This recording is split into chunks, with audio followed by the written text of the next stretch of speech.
the welterweight championship, the champ, Tony DeMarco, versus Carmen Basilio.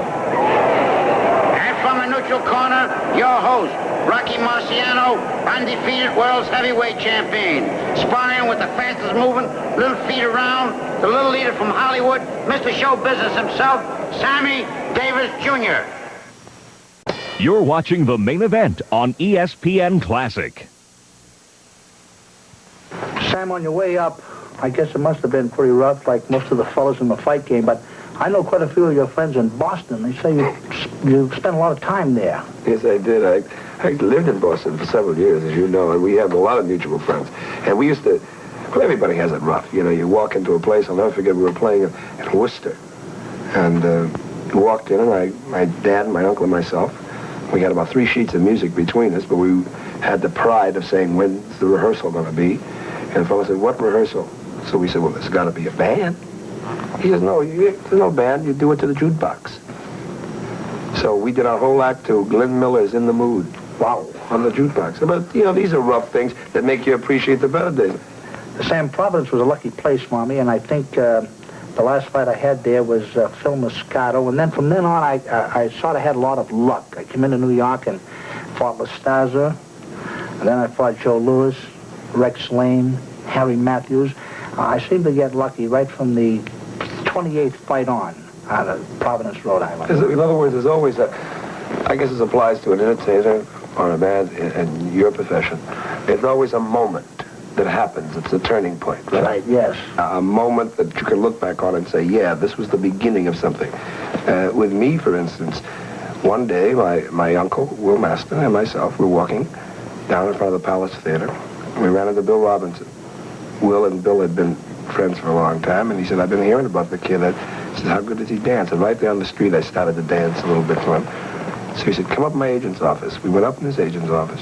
He started teaching me a few steps. And I always felt, really, that this was the beginning of something for me, because he was such a gracious man. He gave me an insight. I always wanted to, like, kind of pattern myself, dance-wise, after Bill Robinson. He was a great man. Hey, but I didn't come here to talk about show business, and I came because I need your help for the fight. I gotta do this picture. I would like for you to tell me. See, now, only kind of fighting I know is from, like, I was born in Harlem, you know, in New York. And street fighting. Now, I know it's a little different when you're doing a movie and boxing. Now, I want to look good, you know. I want to look like a mensch out there. Now, you should tell me nice. What do I have to do? Let's stand up and let me take a look at your style. Well, I've been working on a couple, you know. Nothing too flashy, you know. One of these here, you know, where you can kind of move around a little bit. You know, give it a little walk, and I figured I can do a little tap dance while I'm just sort of fooling around. Yeah, and I saw a pretty good punch, too. Put your hand up for me. Ah!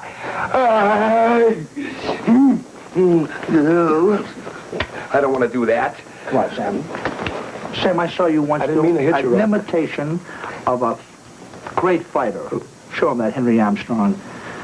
Oh, well, the Armstrong, he always had... Yeah. Here, down, up, like so. I love the walkaways, though. You know, the walkaways are beautiful. A walkout? Walkout, you know.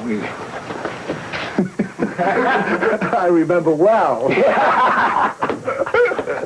You do that perfect, Sam.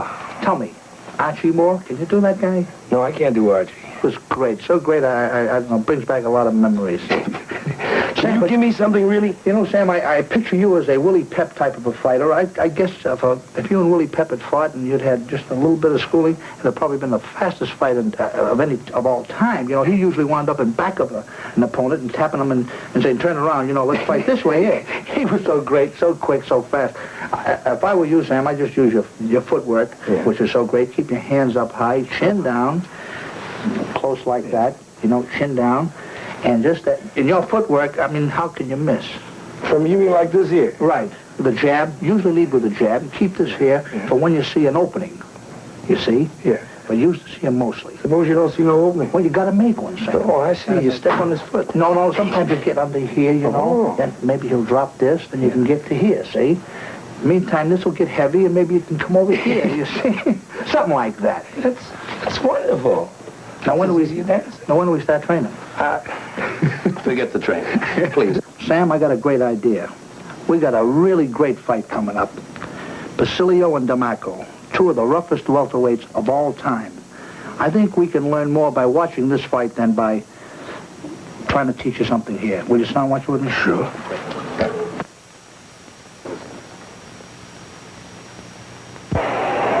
Syracuse, June 10th, 1955. DeMarco has just won the welterweight title, and here they have him defending it in Basilio's hometown. DeMarco in black trunks.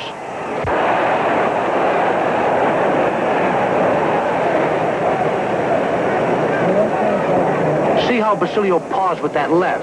Then he drops it to his side. That's a come on. Let Tony stick his face in there and bang. Carmen will sure hook him fast.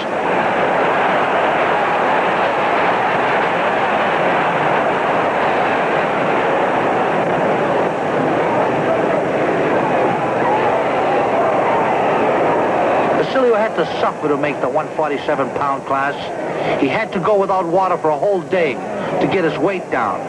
Let me tell you, it's an awful thing.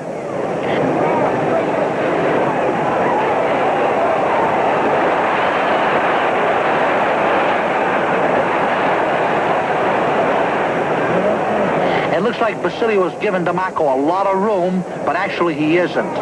Carmen is sticking out that left hand and pulling his head way back when Tony looks like he's set to punch.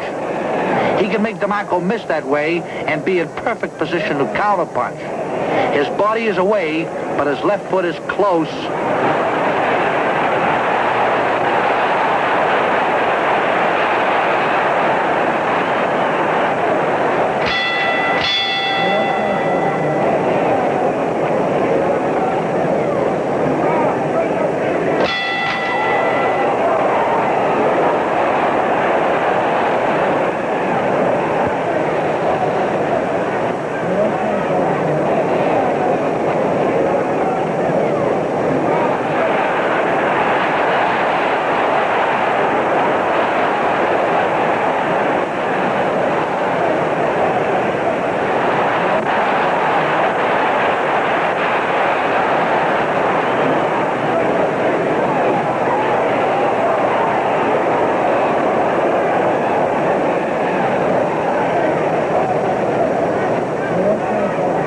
Basilio is using his left hand to make DeMarco miss those big rights.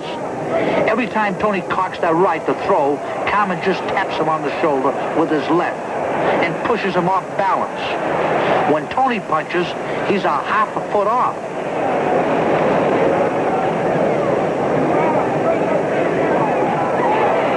See what I mean?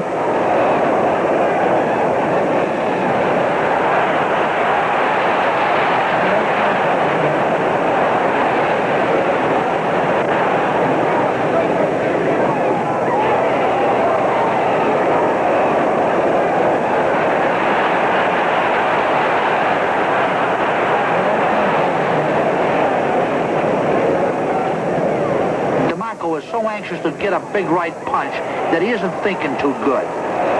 Tony, he's out-timing you on those right hands. Get smart. Show him the right. Let him start that tap with his left, then hook him good.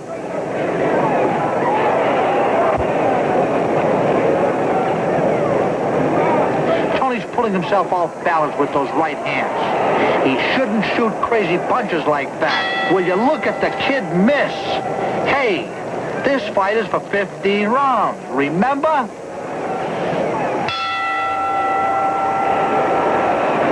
Tony carries his right hand very high. Actually, he's exaggerating it. He's got a good reason. He wants to make sure he won't forget and let the hand drop below the shoulder level.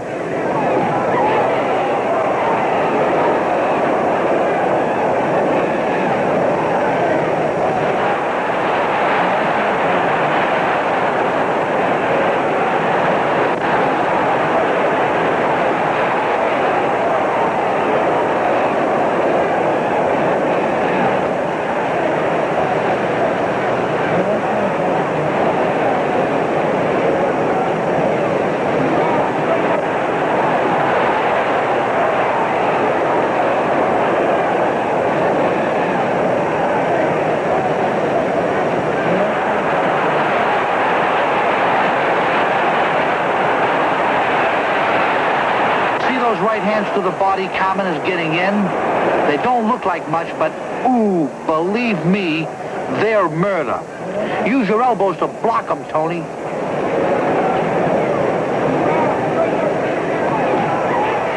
There goes Basilio to the body again. He's way behind, but the body punches might be his way out of this jam. Did you catch that action, Sam? Every time DeMarco gets set, he's murder. Yeah, that's kind of rough action, Danny. But watch Basilio handle him in the next few rounds. All right.